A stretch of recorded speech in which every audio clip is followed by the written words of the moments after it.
आज का महा उपाय। जी, आज का महा उपाय हमेशा की तरह बेहद खास है और आज के महा उपाय के बारे में मैं आपको बता दूं कि जो उपाय मैं आपको बताने जा रहा हूं कि किस तरीके से शिव पूजा के लिए आप स्वयं अपने हाथों से अपने सामने भस्म बना सकते हैं। विभूति जो हम भगवान को अर्पित करते हैं, त्रिपुंड जो लगाते हैं, वो आपको किस तरीके से बनाना है, ये जो उपाय है आज तक कभी भी टीवी पर किसी भी चैनल ने बताया नहीं है। इस तरीके का किसी ने प्रयास नहीं किया। दूसरी चीज कि इस उपाय के बारे में या इस विधि के बारे में हमारे शास्त्रों में बहुत ही कम उल्लेख है। सिर्फ 1 या 2 प्रामाणिक उल्लेख मिलते हैं जो आज मैं आपको बताने वाला हूं।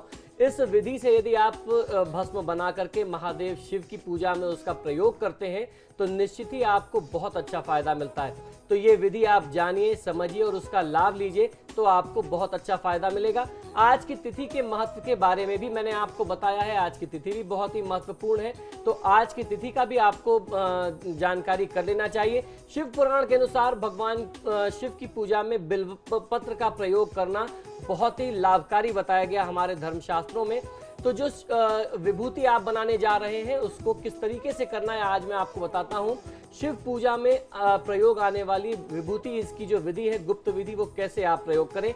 आज की तिथि में आपको भगवान शिव की पूजा करनी है।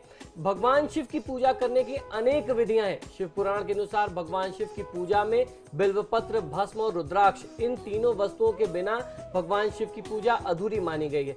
शिव पुराण में विद्वेश्वर संहिता के अनुसार गाय के गोबर, बिल्व वृक्ष और शमी, पीपल, पलाश, बड़, अमलतास या बेर की लकड़ियों को अघोर मंत्र द्वारा उच्चारित करके अग्नि प्रज्वलित करना चाहिए। वो अघोर मंत्र कौन सा है? ओम अघोरेभ्यो अथ घोर घोर तरेभ्यो घोर घोर तरेभ्य सर्वेभ्य सर्व सर्वेभ्यो नमस्तोस्तु रुद्र रूपेभ्य। इस मंत्र का उच्चारण कर आप अग्नि स्थापित करें। इसे शिवाग्नि कहते हैं और इस प्रकार से बनी भस्म को शिवाग्नि जनित भस्म कहते हैं और यही शिव उपासना के काम में आती है। इस प्रकार जलाए जाने पर जो भस्म बने, उस भस्म का जो सफेद वाला हिस्सा है, सफेद वाला भाग है, उसे आपको निकाल करके अलग रख लेना चाहिए। यही सफेद भाग ही शिव पूजा में पूजन के काम में लिया जाता है। इस भस्म को कपड़े से छान करके अलग रख लेना चाहिए। पूजा के समय जल में मिला करके भी आप इसका प्रयोग कर सकते हैं। जैसे हम लोग त्रिपुंड लगाते हैं, भगवान शिव के ऊपर इसे आप अर्पित कर सकते हैं। उनकी भस्मा आरती में आप प्रयोग लेते हैं। भगवान शिव के शिवलिंग पर 3 आड़ी रेखाएं इस भस्म से बनाई जाती हैं, जिसे त्रिपुंड कहते हैं।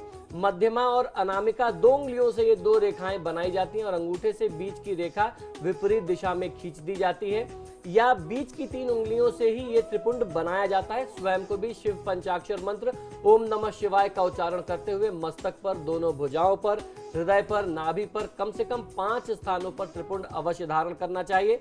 भस्म के अभाव में शुद्ध मिट्टी का भी प्रयोग किया जा सकता है। बिल्व पत्र, बिल्व वृक्ष को महादेव का ही रूप माना जाता है, इसलिए बिल्व पत्र भगवान शिव को अवश्य चढ़ाएं आज की तिथि में।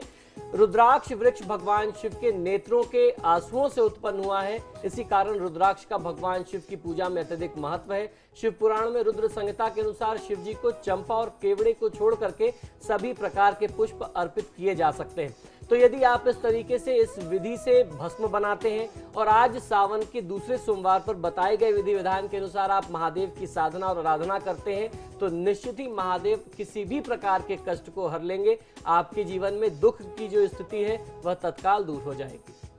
तो ये था आज का महा उपाय। आचार्य जी, आप स्टूडियो में आपका बहुत बहुत शुक्रिया। जय महाकाल। आपके सितारे में आज के लिए बस इतना ही। कल फिर होगी मुलाकात, तब तक के लिए नमस्कार।